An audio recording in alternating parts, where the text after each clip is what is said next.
உண்மையுள்ளவரும் நீதி செய்கிறவரும் ஆகிய சர்வ வல்லமையுள்ள கர்த்தராகிய இயேசு கிறிஸ்துவனுடைய நாமத்திற்கே சகல துதியும் கனமும் மகிமையும் உண்டாயிருப்பதாக. கிறிஸ்துவுக்குள் அன்பான தேவ பிள்ளைகளை, கடந்த சில வாரங்களாகவே நாம் ஆவியானவர் இந்த உலகத்திற்கு அனுப்பப்பட்டவர் என்றும் நமக்காய் அனுப்பப்பட்டிருக்கிறார் என்றும் கர்த்தராகிய இயேசு கிறிஸ்து பிதாவினிடத்தில் பரமேறி போனதுனால ஏற்கனவே பிதாவினிடத்திலிருந்து பெற்றுக்கொண்ட வாக்குத்தத்தம் ஆகிய பரிசுத்த ஆவியை நமக்காய் தந்தருளுகிறார் என்ற அந்த வார்த்தையின்படி அவர் இந்த உலகத்துக்கு வந்து செய்யக்கூடிய ஊழியங்களை குறித்து தான் நாம் பார்த்து கொண்டே வருகிறோம். அதிலே ஆவியானவர் வந்து செய்கிற ஒரு காரியம் என்னவென்றால், யோவான் 16வது அதிகாரம் 8வது வசனத்திலே அவர் வந்து பாவத்தை குறித்தும் நீதியை குறித்தும் நியாய தீர்ப்பை குறித்தும் உலகத்தை கண்டித்து உணர்த்துவார் என்று சொல்லப்பட்டிருக்கிறது. அதிலே கடந்த வாரத்திலே அவர் வந்து அந்த பாவத்தை குறித்து சொல்லக்கூடிய காரியங்கள், அதாவது அவிசுவாசம் என்னும் பாவத்தின் நிமித்தமாக வரக்கூடிய காரியங்களை குறித்து கடந்த வாரத்துல நாம் பார்த்தோம். என்ற 9வது வசனத்தில் இவ்விதமாய் சொல்லப்படுகிறது, அவர்கள் என்னை விசுவாசியாதபடியினாலே என்று சொல்லும் பொழுது அவிசுவாசம் என்று அர்த்தம். அவிசுவாசம் இருந்ததுனால அந்த பாவத்தை குறித்து ஆவியானவர் உலகத்துக்கு கண்டித்து உணர்த்துவார் என்ற காரியத்தை குறித்து நாம் கடந்த வாரத்துல பார்த்தோம். இந்த வாரத்துல அவர் நீதியை குறித்து கண்டித்து உணர்த்துவார் என்பதை நாம் பார்க்க போகிறோம். எதனால் அவர் நீதியை குறித்து கண்டித்து உணர்த்துவார் என்று பார்க்கும் பொழுது 10வது வசனம் இவ்விதமாய் சொல்லப்படுகிறது, இந்த உலகத்தின் மன்னிக்கவும், நீங்கள் இனி என்னை காணாதபடிக்கு நான் என் பிதாவினிடத்திற்கு போகிறபடினாலே நீதியை குறித்தும். பாருங்கள், இனி என்னை காணாதபடிக்கு அவர் எங்க போகிறாரா? நான் என் பிதாவினிடத்திற்கு போகிறபடினாலே நீதியை குறித்து ஆவியானவர் வந்து உங்களுக்கு கண்டித்து உணர்த்துவார் என்று சொல்லப்படுகிறது. இனி என்னை காணாதபடிக்கு. இத்தனை நாள் சீஷர்கள் கர்த்தாதி கர்த்தரோடு கூட நடந்து கொண்டிருந்ததை நாம் பார்க்கிறோம். அவர்களுக்கு மத்தியிலே உலாவி அநேக காரியங்களை குறித்து உவமைகளினாலும் கதைகளினாலும் கர்த்தர் அவர்களுக்கு சொல்லி புரிய வைக்கக்கூடிய காரியங்களை நம்ம பார்க்கிறோம். முக்கியமாக அவர் தன்னுடைய ராஜ்யத்தை குறித்தும் நீதியை குறித்தும் அவர் வந்து செய்த காரியங்கள் இன்னது என்பதை குறித்தும் அவர் சொல்லிக்கொண்டே வந்தார். அது மட்டும் இல்லாம பிதா சொன்ன அத்தனை காரியங்களும் குமாரன் இந்த உலகத்துல செய்து முடித்தார் என்பதையும் நாம் பார்க்கிறோம். அப்போ சீஷர்களுக்கு நன்றாய் தெரிகிறது, இவர் செய்த காரியங்கள் எல்லாம் சீஷர்களுக்கு நன்றாய் தெரிகிறது. அவர் பேசின வார்த்தைகள் அவர்களுக்கு சரியாய் புரியவில்லை என்றாலும் ஓரளவுக்கு இவர் தேவனுடைய குமாரனாகிய கிறிஸ்து என்று அறியத்தக்கதாக பேதுரு அந்த இடத்துல சொல்லக்கூடிய காரியங்களை கூட நம்ம பார்க்கிறோம். அப்ப கூடவே இருந்து கர்த்தர் அநேக காரியத்தை குறித்து அவர்களுக்கு சொல்லி கொடுத்ததை நம்ம பார்க்கிறோம். இப்ப என்ன ஆகுது? நான் திரும்பவும் பிதாவினிடத்திற்கு போகிறேன் என்று கர்த்தர் சொல்லுகிறார். நான் போகிறது உங்களுக்கு பிரயோஜனமா இருக்கும். ஏன்? சத்திய தேற்றவாளன் உங்களிடத்தில் வருவார். அவர் வந்து சகல சத்தியத்தை குறித்தும் உங்களுக்கு போதிப்பார். அநேக காரியங்களை குறித்து உங்களை சரியான பாதையில நடத்துகிறவரும் அவர்தான் என்பது இயேசு கிறிஸ்து சொல்லுகிறதை நம்ம பார்க்கிறோம். அப்போ என்ன நீதி? முதலாவது நம்ம பார்க்கும்போது கர்த்தர் செய்த நீதி என்னன்றது நம்ம பார்க்கணும். அவர் எப்பவுமே நீதியும் நியாயத்தையும் சரியாய் செய்ய வேண்டும் என்று நினைக்கிற தேவனாக இருக்கிறார் என்பதை நாம் பார்க்கிறோம். ஏசாயா 51வது அதிகாரம் அதிலே 5வது வசனத்திலேயும் 56வது அதிகாரம் 1வது வசனத்திலேயும் என்னுடைய நீதி வெளிப்படும் நாள் சமீபமாய் இருக்கிறது என்று சொல்லுகிறதை நாம் பார்க்கிறோம். என் நீதி சமீபமாய் இருக்கிறது. அவருடைய நீதி என்ன நீதி அப்படின்னு நம்ம பார்க்கும்போது உலகம் அனைத்துக்கும் ஒரு ரட்சிப்பு கொடுக்கத்தக்கதான ஒரு நீதி. அதாவது பாவிகளுக்கும் மோசமாய் நடந்து கொண்ட ஜனங்களுக்கும் அக்கிரமக்காரர்களுக்கும் எல்லாருக்கும் ஒருபோல நீதியை செய்யக்கூடிய ஒரு நாள். அவர் வந்து அநேகருடைய பாவங்களுக்காக தன்னைத்தான் ஒப்பு கொடுக்கிற ஒரு நீதியாய் அது இருக்கிறது என்பதை நாம் பார்க்கிறோம். பாருங்க, அவர் வந்து சீஷர்களுக்கு மத்தியிலே நடந்து கொண்டிருந்த நாட்களில் எல்லாம் அவர் எல்லா விதத்திலும் தன்னுடைய சீஷர்களை காத்து நடந்த காரியத்தை யோவான் 17வது அதிகாரத்துல நம்ம பார்க்கிறோம். அதாவது பரலோகத்தில் இருக்கிற அவருடைய பிதாவாகிய தேவனை நோக்கி அவர் ஒரு விண்ணப்பத்தை அல்லது ஒரு ஜெபத்தை அந்த இடத்துல ஏறெடுக்கிறதை நாம் பார்க்கிறோம். யோவான் 17வது அதிகாரம் 11வது வசனத்துல நம்ம பார்க்கும்போது நீதியான ஒரு காரியத்தை அவர் அங்கே செய்கிறார். என்ன செய்கிறார் என்று பாருங்கள். நான் இனி உலகத்தில் உலகத்தில் இரேன், இவர்கள் உலகத்தில் இருக்கிறார்கள். பாருங்க, தன்னுடைய பிள்ளைகளோடு கூட அல்லது தன்னுடைய ஜனத்தோடு கூட வாசம் பண்ண வேண்டும் என்று விரும்பின தேவன், யாத்ராகமத்துல நம்ம பார்த்தோம் இல்லையா, அவர்கள் மத்தியிலே வந்து வாசம் பண்ண வேண்டும் என்று விரும்பின தேவனாய் இருக்கிறார். அதற்கு பிற்பாடு இயேசு கிறிஸ்து வார்த்தையானவர், வார்த்தை மாம்சமாகி உலகத்துக்கு வந்து சீஷர்கள் மத்தியில உலாவி தன்னுடைய வார்த்தைகளையும் ராஜ்யத்தை குறித்த காரியங்களையும் தன்னுடைய ஜனங்களுக்கு அறிவித்து கொண்டே வந்த நாட்களிலேயும் தன்னுடைய சீஷர்கள் கெட்டு போகாமல் அல்லது இந்த உலகம் கெட்டு போக கூடாது என்பதற்காகவே அவர் இந்த உலகத்துக்கு வந்ததை நம்ம பார்க்கிறோம். பாருங்கள், அவர் என்ன சொல்லுகிறார் என்று பாருங்கள். நான் இனி உலகத்தில் இரேன், இவர்கள் உலகத்தில் இருக்கிறார்கள், நான் உம்மிடத்திற்கு வருகிறேன். பரிசுத்த பிதாவே, நீர் எனக்கு தந்தவர்கள் நம்மை போல ஒன்றாயிருக்கும்படிக்கு நீர் அவர்களை உம்முடைய நாமத்தினாலே காத்து கொள்ளும். பாருங்கள், நீதியான ஒரு செயல். அதாவது என்னை இவர்கள் பின்பற்றி கொண்டே வருகிறார்கள், ஆதலால் இவர்களை காத்து கொள்ளும் என்று இயேசு கிறிஸ்து அந்த இடத்துல வேண்டுகிறதை நாம் பார்க்கிறோம். அதாவது தேவன் அவர்கள் மத்தியில உலாவி கொண்டு வருகிற நாட்களிலே ஒருவனும் கெட்டு போக கூடாது என்று அந்த ஒரு விருப்பம் உள்ளவராய் இருக்கிறார். நான் அவர்களுடனே கூட உலகத்தில் இருக்கையில் அவர்களை உம்முடைய நாமத்தினாலே காத்து கொண்டேன் என்று கர்த்தர் சொல்லுகிறார். நீர் எனக்கு தந்தவர்களை காத்து கொண்டு வந்தேன். அதாவது பிதாவாகிய தேவனே, நீர் எனக்கு தந்தீங்களே, அவங்கள நான் காத்து கொண்டு வந்தேன். வேத வாக்கியம் நிறைவேறத்தக்கதாக கேட்டின் மகன் கெட்டு போனானே அல்லாமல் அவர்களில் ஒருவனும் கெட்டு போகவில்லை என்று அவர் சொல்லுகிறதை நாம் இந்த இடத்துல பார்க்கிறோம். அதே போல இப்பொழுது நான் உம்மிடத்திற்கு வருகிறேன்.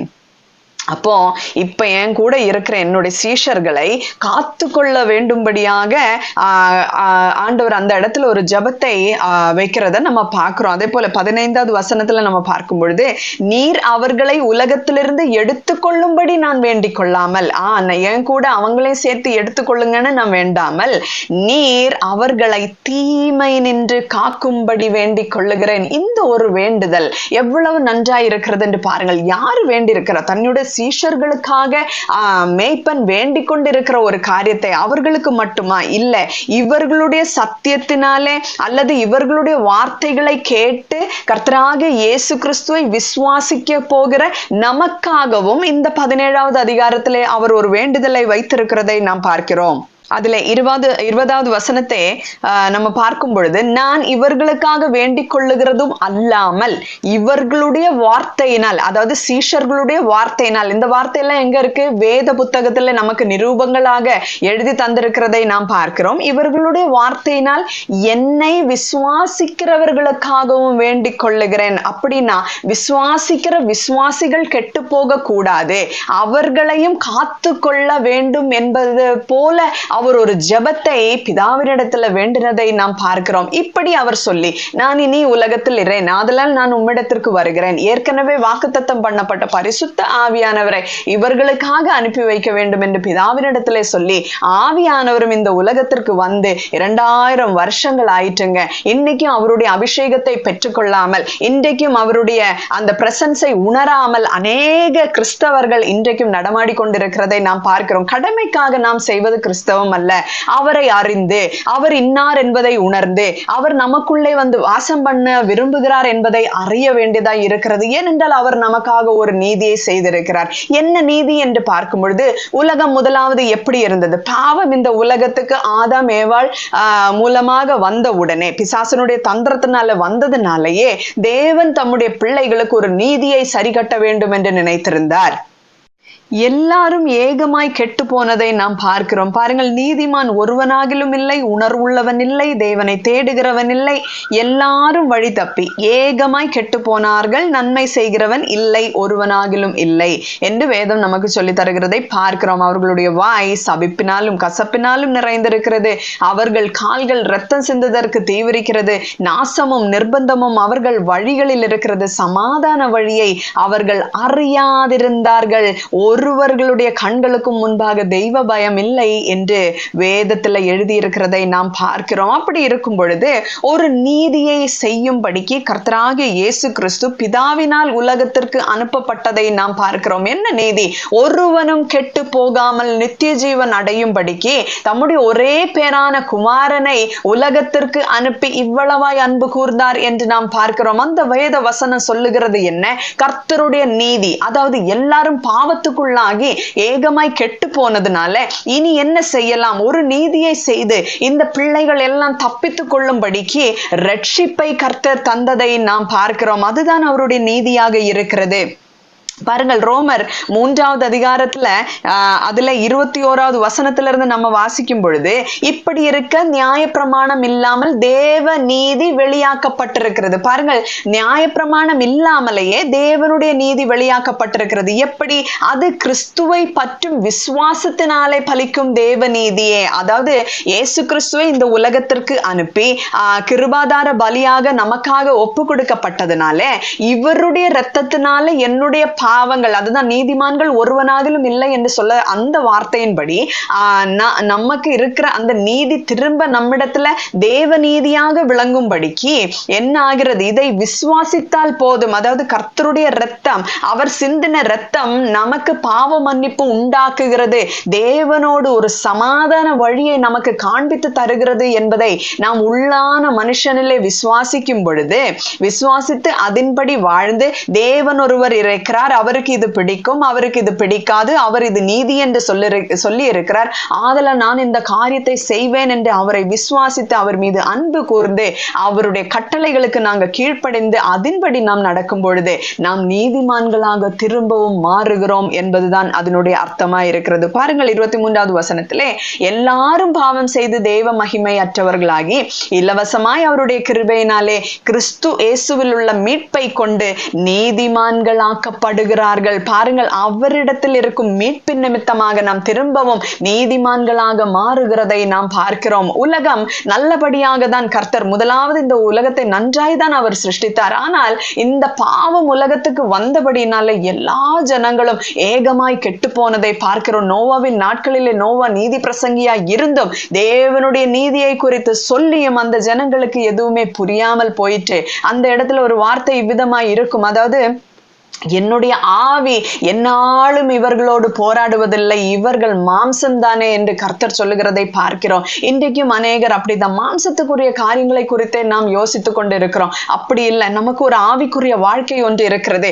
ஆவியானவர் அதற்காக தான் அனுப்பப்பட்டிருக்கிறார். அவர் வந்து நீதியை குறித்து நம்மை கண்டித்து உணர்த்துகிற தேவனாய் இருக்கிறார் என்று வேதம் சொல்லுகிறது. அப்போ கிறிஸ்துவானவர் வந்து நமக்காய் செய்த அந்த நீதியின் நிமித்தமாக நமக்கு ஒரு சமாதான வழி ஒன்று உருவாயிருக்கிறது என்பதை நாம் அறிந்து கொள்ள வேண்டும். பாருங்கள், இலவசமாய் அவருடைய கிருபையினாலே கிறிஸ்து இயேசுவில் உள்ள மீட்பை கொண்டு நீதிமான்களாக்கப்படுகிறார்கள்.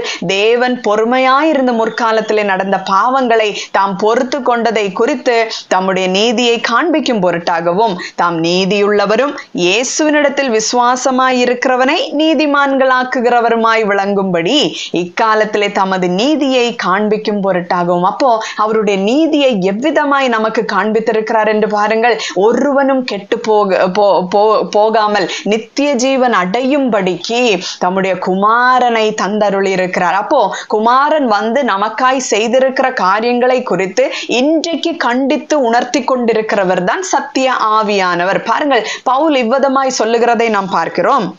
ரோமர் 7வது அதிகாரம் 14வது வசனத்திலே, மேலும் நமக்கு தெரிந்திருக்கிறபடி நியாய பிரமாணம் ஆவிக்குரியதாய் இருக்கிறது, நானோ பாவத்துக்கு கீழாக விற்கப்பட்டு, அதாவது ஒரு அநீதியான ஒரு காரியம் நம்மிடத்திலே காணப்படுகிறது. நமக்கு வந்ததை நாம் பார்க்கிறோம். அதாவது நாம் நன்மை செய்ய வேண்டும் என்று எண்ணினாலும் அது செய்யக்கூடாதபடிக்கு மாம்சத்திலே வேறொரு பிரமாணத்தை காண்கிறேன் என்று பவுல் இந்த இடத்துல அழகாய் சொல்லுகிறதை நாம் பார்க்கிறோம். அநீதியான ஒரு காரியம், தேவன் நன்றாய் படைத்தார், நன்றாய் இருந்தாங்க. பிசாசு மூலமாக ஒரு கெட்ட காரியம் ஒன்று உலகத்திற்கு வந்து மரணத்தை உண்டு பண்ணினது. பாவம் மூலமாக ஒரு மரணத்தை கொண்டு வந்திருக்கிறான். இப்போ தன்னுடைய பிள்ளைகளுக்கு இந்த பிசாசு மூலமாக வந்த இந்த காரியத்துக்கு நீதியை சரிகட்டும்படியாக தன்னைத்தானே ஒப்பு கொடுத்து அவர் நமக்காக ஒரு கிருபாதார வழியை உண்டு பண்ணி அவருடைய இரத்தத்தை விசுவாசிக்கிறது மூலமாக நமக்கு ஒரு மீட்பு வருகிறது. இதுதான் வேதத்தின் சத்தியம், இதுதான் சுவிசேஷம், இதுதான் நல்ல வார்த்தை. இந்த வார்த்தையை விசுவாசிக்கிறவர்களுக்கு ஒரு மீட்பு இருக்கிறது. அப்ப தேவன் ஒரு நீதியை இந்த இடத்துல செய்கிறார். ஏனால் பிசாசின் மூலமாக தான் இந்த ஜனங்கள் இப்படி சீர்கட்டு போகிறார்கள் என்பது தேவன் அறிந்தபடினாலே நமக்கு ஒரு மீட்பை உண்டு பண்ணி நீதியை காண்பித்திருக்கிறார். பாருங்கள், அவர் என்ன சொல்லுகிறார்? எப்படி எனில் நான் செய்கிறது எனக்கே சம்மதி இல்லை. ஏன்? நானோ பாவத்துக்கு கீழாக விற்கப்பட்டு மாம்சத்துக்குரியவனாய் இருக்கிறேன். மாம்சத்துக்குரியவனாய் இருக்கிறபடினாலே எனக்கு இந்த காரியம் நேரிடுகிறது. ஏன்னா நான் செய்கிறது எனக்கே சம்மதி இல்லை, விருப்பம் இல்லாததை நான் செய்திருக்கிறேன் என்று பவுல் சொல்லுகிறதை நாம் பார்க்கிறோம். 17வது வசனத்திலே, ஆதலால் நான் அல்ல, எனக்குள் வாசமாயிருக்கிற பாவமே அப்படி செய்கிறது. அது எப்படி எனில் என்னிடத்தில், அதாவது என் மாம்சத்தில் நன்மை வாசமாய் இருக்கிறது இல்லை என்று நான் அறிந்திருக்கிறேன். நன்மை செய்ய வேண்டும் என்கிற விருப்பம் என்னிடத்தில் இருக்கிறது, நன்மை செய்வதோ என்னிடத்தில் இல்லை என்று பவுல் சொல்லுகிறார். ஆதலால் நான் விரும்புகிற நன்மையை செய்யாமல் விரும்பாத தீமையையே செய்கிறேன் என்று பவுல் சொல்லுகிறார். இந்த மாம்சத்துக்குள்ள அந்த பாவம் குடிகொள்ளுகிறபடினாலே இவ்விதமான காரியங்கள் நடக்கிறது என்று பவுல் அழகாக நமக்கு சொல்லி தருகிறது. அப்போ இந்த மாம்சம் தானே நமக்கு பிரச்சனையா இருக்கிறது, இந்த மாம்சத்தினுடைய சிந்தனைகள் தானே மரணமாய் இருக்கிறது. அப்படின்னா இதுக்கு ஒரு மீட்பு தருவதற்கு ஆவிக்குரிய ஒரு காரியத்தை இந்த உலகத்திற்கு ஆவியானவர் நமக்கு காண்பித்து தருகிறார். கர்த்தராகிய இயேசு கிறிஸ்துவை விசுவாசியுங்கள் என்று. பாருங்கள், 20வது வசனத்திலே, அந்தபடி நான் விரும்பாததை நான் செய்தால் நான் அல்ல, எனக்குள்ளே வாசமாயிருக்கிற பாவம் அப்படி செய்கிறது. அப்ப இது நான் அல்ல, எனக்குள்ளே குடிகொண்டிருக்கிற அந்த பாவம் தான் இப்படி செய்கிறது என்று பவுல் சொல்லுகிறதை நாம் பார்க்கிறோம். 24வது வசனத்திலே, நிர்பந்தமான மனுஷன் நான், இந்த மரண சரீரத்திலிருந்து யார் என்னை விடுதலையாக்குவார்? இதுதான் நமக்கு நடந்த ஒரு அநீதியான ஒரு காரியம். நாம் அப்படி செய்ய வேண்டும் என்று விரும்புகிறதில்லை. நான் அல்ல, என்னிடத்தில் இருக்கிற பாவ சரீரம் இவ்விதமான காரியங்கள் செய்கிறது, தீமையான காரியங்கள் செய்கிறது. அப்போ எனக்கு என்ன மீட்பு இருக்கு ஆண்டவரே என்றபடியாக பவுல் இந்த இடத்துல கேட்கிறதை நாம் பார்க்கிறோம். பாருங்க, 24வது வசனத்திலே, நிர்பந்தமான மனுஷன் நான், இந்த மரண சரீரத்தில் நின்று யார் என்னை விடுதலையாக்குவார்? பாருங்க, அப்ப கர்த்தருடைய நீதி இந்த இடத்துல விளங்குகிறது. அவர் என்ன செய்திருக்கிறார் பாருங்க. பவுல் சொல்றாரு, நம்முடைய கர்த்தராகிய இயேசு கிறிஸ்து மூலமாய் தேவனை ஸ்தோத்தரிக்கிறேன். பாருங்க, எனக்கு ஒரு மீட்பு ஒண்ணு உண்டாயிருக்கிறது, எனக்கு ஒரு ரட்சிப்பு தர அவர் வந்திருக்கிறார், அவர் வந்து எனக்காக எல்லாவற்றையும் சரி செய்திருக்கிறார் என்பதை நாம் பார்க்கிறோம். பவுலுக்கு ஒரு பயங்கரமான தவிப்பு இருந்ததை நாம் பார்க்கிறோம். பாருங்க, 8வது வசனத்திலே அவர் இவ்விதமாய் சொல்லுகிறார், ஆனபடியினால் கிறிஸ்து இயேசுவுக்கு உட்பட்டவர்களாயிருந்து மாம்சத்தின்படி நடவாமல் ஆவியின்படியே நடக்கிறவர்களுக்கு ஆக்கினை தீர்ப்பில்லை. ஆம் அன்பானவர்களே, நாம் இந்த மாம்சத்தின்படி நடப்போமே ஆகில் நிச்சயம் தீமை செய்கிறவர்களாக மாறிவிடுவோம். ஆனா ஆவிக்குரிய பிரமாணம் நம்மிடத்துல இருக்கிறபடினாலே, கர்த்தராகிய இயேசு கிறிஸ்து நம்மை ஒரு புது மனுஷனாக மாற்றி இருக்கிறபடினாலே இன்றைக்கு அந்த பாவம் நம்மை ஆண்டு கொள்ளுகிறது இல்லை. இது எதனால வந்தது? அவர் செய்த நீதியின் நிமித்தம் தானே. சாத்தானால வந்த ஒரு அநீதியின் காரியம் உலகம் எங்கும் ஆண்டு கொண்டு இருக்கும் பொழுது கர்த்தர் நமக்காக இறங்கி வந்து ஒரு நீதியின் பிரமாணத்தை காண்பித்து நமக்காக அந்த நீதியை செய்து அதை நாம் விசுவாசிக்கும் பொழுது நம்மை நீதிமான்களாக மாற்றி இருக்கிறாரே, இதை நமக்கு ஆவியானவர் வந்து கண்டித்து உணர்த்துவார் என்று வேதம் சொல்லுகிறது. ஏனென்றால் இது ஒரு தவிப்பாக இருக்கிறது. நம்ம மட்டும் இல்லை, எல்லா சிருஷ்டியும், அதாவது தேவனால் சிருஷ்டிக்கப்பட்டதெல்லாம் ஒரு தவிப்புக்குள்ளாக இருக்கிறதை நாம் பார்க்கிறோம். பாருங்க, ரோமர் 8வது அதிகாரம் அதில் 19வது வசனத்தில், மேலும் தேவனுடைய புத்திரர் வெளிப்படுவதற்கு சிருஷ்டியானது மிகுந்த ஆவலோட காத்து கொண்டிருக்கிறது. ஏன் காத்து கொண்டிருக்கிறார்கள்? அது ஏனென்றால் சிருஷ்டியானது அழிவுக்குரிய அடிமைத்தனத்தினின்று விடுதலையாக்கப்பட்டு தேவனுடைய பிள்ளைகளுக்குரிய மகிமையான சுயாதீனத்தை பெற்றுக்கொள்ளும் என்கிற நம்பிக்கையோட அந்த சிருஷ்டியானது சுய இஷ்டத்தினாலே அல்ல, கீழ்ப்படுத்தினவராலேயே மாயை கிரியைக்கு கீழ்ப்பட்டிருக்கிறது. பாருங்கள், அப்போ சிருஷ்டியானது மிகுந்த ஆவலோட காத்து கொண்டிருக்கிறது. என்னைக்கு அந்த அழிவுக்குரிய அடிமைத்தனத்திலிருந்து ஒரு விடுதலை எங்களுக்கு கிடைக்கும் என்று சிருஷ்டியானது ஆவலோட காத்து கொண்டிருக்கிறது. ஆம் அன்பானவர்களே, இதுதான் அவர் செய்த நீதி. நமக்காக நாம் இப்படிப்பட்ட ஒரு தவிப்புக்குள்ளாக இருக்கிறோம் என்பதை அறிந்தே அந்த நாளுக்காக தான் நாம் காத்து கொண்டிருக்கிறோம். அவர் வருவார், அவர் இருக்கும் வண்ணமாகவே நாமும் மறுரூபப்படுவோம் என்பதுதான் இன்றைக்கு நமக்கு இருக்கிற ஒரு நம்பிக்கையாய் இருக்கிறது. இப்படி கர்த்தர் நமக்காக இந்த நீதியை சரிகட்டி இருக்கிறார். அதில் இந்த நீதியை குறித்து ஆவியானவர் வந்து எல்லாருக்காகவும், இன்னும் மனிதர்கள் செய்ய வேண்டிய அநேக நீதியின் காரியங்கள் இருக்கிறது. பிறனுடைய யாதொரு காரியம் நாம் அபகரித்து வைக்க கூடாது. நம்மிடத்தில் இருக்கிறது கூட எல்லாருக்கும் நாம் பகிர்ந்து கொடுக்கிறவர்களா இருக்கணும். எனக்கு ஒண்ணு கிடைச்சா இல்ல அதுல ரெண்டெண்ணம் இருக்கணும், ஒண்ணு இன்னொருத்தங்களுக்கு கொடுக்கிறவங்களா இருக்கணும். ஆமாங்க, எல்லா காரியத்திலும் நீதி விளங்கணும். கர்த்தர் பார்க்கும் பொழுது நம்மிடத்துல ஒரு அநீதியின் செயலும் இருக்கக்கூடாது. முற்காலங்களில சுய இஷ்டப்படி நாம் இருந்தது போல, அக்கிரமக்காரர்களா இருந்தது போல இன்னைக்கு இருக்கக்கூடாது. எனக்கு தான் வேணும், எல்லாமே எந்துதான், அப்படியெல்லாம் நமக்கு இருக்கக்கூடாது. ஆமன்பானவர்கள், அப்படி இல்லாதவர்களுக்காக நான் தேவனை ஸ்தோத்தரிக்கிறேன். இன்றைக்கும் கர்த்தர் நமக்காக இறங்கி வந்தாரே. இந்த அநீதி நடந்து விட்டது என்பதனாலேயே தம்முடைய பிள்ளைகளை மீட்க வேண்டும் என்று அவர் தனக்குள்ளதெல்லாம் அங்கு விட்டு எல்லாவற்றையும் நமக்கு தருவதற்காக எல்லாம் பகிர்ந்து கொடுக்க வேண்டும் என்று பாருங்கள், நான் இருக்கும் இடத்துல அவர்களும் வந்து இருக்கும்படிக்கு என்று பிதாவை வேண்டிக் கொள்ளுகிறதை நாம் பார்க்கிறோம். அப்ப எப்படிப்பட்ட ஒரு நீதியின் செயலா இருக்கிறது என்று பாருங்கள். எனக்கு மட்டும் இருந்தா போதும், நானும் பிதாவும் நாங்க ஒன்றா இருக்கிறோம், நாங்க இப்படி இருக்கோம், அப்படியே ஆண்டவர் நினைச்சாரு? இல்ல, நானும் பிதாவும் ஒன்றா இருக்கிறது போல அவர்களும் நமக்குள்ளே ஒன்றா இருக்கும்படிக்கு என்று கர்த்தர் சொல்லி எல்லாம் பகிர்ந்து கொடுக்கிற தேவன். அவர் சந்தோஷமா இருப்பது போலவே நாமும் சந்தோஷமா இருக்க வேண்டும் என்று விரும்புகிற தேவன். அல்லாம தேவன் வந்து நியாய தீர்ப்பு செஞ்சு எல்லாரும் கண்டிச்சு ஒன்னத்துக்கும் இல்லாம ஆக்கி கடைசியில நரகத்துக்கு தூக்கி போடுவாருன்றது இல்ல. அங்க போகாதீங்கன்னு தான் கர்த்தர் சொல்றாரு. அது பிசாசுக்காக வைக்கப்பட்டிருக்கிறது, தன்னுடைய பிள்ளைகளுக்காக வைத்தது அல்ல, தன்னுடைய சிருஷ்டிக்காக வைத்தது இல்ல. பாருங்க, அன்னைக்காவது இஸ்ரவேல் ஜனம், ஏனென்றால் அவர்கள் மட்டும்தான் அந்த நீதி பிரமாணத்துல நடப்பார்கள் என்று தேவன் முன்னறிந்தபடினாலே ஆபிரகாம், ஈசாக்கு, யாக்கோபு என்பவர்களுக்கு ஒரு சமாதான வாழ்க்கையை கொடுத்திருந்தார். இன்னைக்கு அப்படி இல்லை. உலகம் அனைத்துக்கும், சர்வ சிருஷ்டிக்கும் அவர் செய்த ஒரு பெரிய காரம், அவர் உலக ரட்சகராக வந்திருக்கிறார். ஒருவருக்காக மட்டுமல்ல, அநேகருக்காக இரத்தம் சிந்தி இருக்கிறார். பாருங்கள், எல்லாருக்காகவும் செய்திருக்கிறாரே.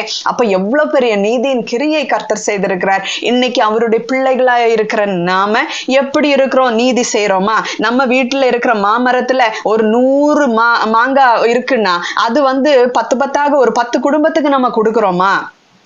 கொடுக்கணும். எனக்கு அன்பானவர்களே, இதுல நீதி விளங்கும். இதுல கர்த்தருடைய சுபாவத்தை நாம் பிறனுக்கு காண்பித்து சாட்சியாக வாழ முடியும். அவர்களும் நம்மை குறித்து சாட்சி கொடுப்பாங்க. பாருங்க, அந்த அக்கா இப்படி இருக்கிறாங்க, பாருங்க அந்த அண்ணா இப்படி இருக்கிறாங்க, இவங்க எல்லாம் இந்தந்த நன்மைகளை செய்யறாங்க. இப்படித்தானே நாம நம்முடைய தேவனுடைய கிரியைகளை பிறனுக்கு காண்பிக்க முடியும். எனக்கு அன்பானவர்கள், நம்ம செய்யற காரியங்கள் எல்லாம் சரியா இருக்கான்னு சற்று யோசித்து பாருங்க. அவர் நமக்கு நீதியை செய்கிற தேவன். ஆதலால் நாமும் அவருடைய பிள்ளைகள் என்று சொல்லும் பொழுது நீதியை செய்கிற பிள்ளைகளா இருக்க வேண்டுமா அன்பானவர்களே? இதை குறித்து ஆவியானவர் வந்து நம்மை கண்டித்து உணர்த்துகிற தேவனா இருக்கிறார். நாமும் இப்படிப்பட்ட நீதியின் செயல்களை செய்து கர்த்தருடைய நாமத்தை உலகமெங்கும் மகிமைப்படுத்துவோமா? கர்த்தர் தாமே இந்த வார்த்தைகள் மூலமாய் நம்மை ஒவ்வொரு பேரையும் ஆசீர்வதிப்பாராக. ஆமேன். அல்லேலூயா. ஜெபிப்போமா. அன்பும் இரக்கமும் கிருபை நிறைந்த பரிசுத்த நல்ல பிதாவே, எங்களை ஒரு நாளும் ஆண்டவரே தனியாய் விடாமல் எங்களோடு உம்முடைய வார்த்தைகளை பேசும்படிக்கு கர்த்தாவே ஆண்டவரே, முதலாவது நீங்க சீஷர்கள் மத்தியில வந்து வாசம் பண்ணினீங்கப்பா. நீர் பிதாவின் இடத்துல ஏறி போன பிற்பாடு எங்களுக்கு நீதி செய்தவரா இருந்து கர்த்தாவே உம்முடைய பரிசுத்த ஆவியை எங்களுக்காக அனுப்பி வைத்து ஒவ்வொரு சத்தியத்துக்குள்ளாகவும் எங்களை நீங்க வழிநடத்தி வருகிற அந்த அன்பிற்காக ஸ்தோத்திரம் ராஜா. ஆண்டவரே, நாங்களும் யூத ஜனத்தை போல ஜீவ அதிபதியை ஆண்டவரை நாங்க மறுதலிக்காமல், நீங்க எங்களுக்காக ஜீவன் தர வந்தவர் என்பதை அறிந்து உணர்ந்து நீதி உள்ளவரும் பரிசுத்தம் உள்ளவருமாகிய உம்மை முழு இருதயத்தோட நாங்க ஏற்றுக்கொண்டு கர்த்தாவே விடுதலை பெறும்படியான ஆசீர்வாதத்தை எங்களுக்கு தந்ததுக்காக ஸ்தோத்திரம்ப்பா. இன்னைக்கும் எத்தனையோ பேர் இந்த உலகத்துல உம்மை ஏற்றுக்கொள்ளாமல், ஜீவாதிபதியை ஏற்றுக்கொள்ளாமல் ஆண்டவரே மரணத்துக்கு ஏதுவான பிசாசுதான் வேண்டும் என்று சொல்லி அவனுடைய வழிகளில நடக்கிற அநேகர் இருக்கிறார்கள் கர்த்தாவே. அந்த நாட்களில் ஆண்டவரை யூத ஜனங்கள் பரபாஸ் தான் வேணும் என்று சொன்னாங்கப்பா, பர்னபா தான் வேணும் என்று சொல்லி கள்ளனை தங்களுக்காக கேட்டுக்கொண்டு ஜீவாதிபதியை மரணத்துக்கு ஒப்பு கொடுத்தார்கள் கர்த்தாவே. அப்படி நாங்க இருக்கக்கூடாது. எங்களுக்கு ஜீவ அதிபதி தான் வேணும். நீங்க செஞ்ச அந்த நீதி தான் எங்களுக்கு வேணும். அந்த நீதியின் நிமித்தமாக நாங்களும் இன்னைக்கு பிறனுக்கு ஜீவ வழிகளை காண்பித்து கொடுக்கிறவர்களா இருக்க வேண்டும் என்பதற்காக ஆண்டவரே நாங்க ஜெபிக்கிறோம் ஏசப்பா. எப்பொழுதும் ஆண்டவரை மரண வழிகளை நாங்கள் பின்பற்றக்கூடாது. மரணத்துக்கு ஏதுவான காரியங்களை நாங்க செய்துவிடக் கூடாது. மாம்சத்தின் கிரியைகளை நாங்கள் அழித்து ஆண்டவரே ஆவியின் கிரியைகளை செய்யும்படிக்கு எங்களுக்கு நீங்க கற்றுக் கொடுக்கிறதற்காக உமக்கு நன்றி அப்பா.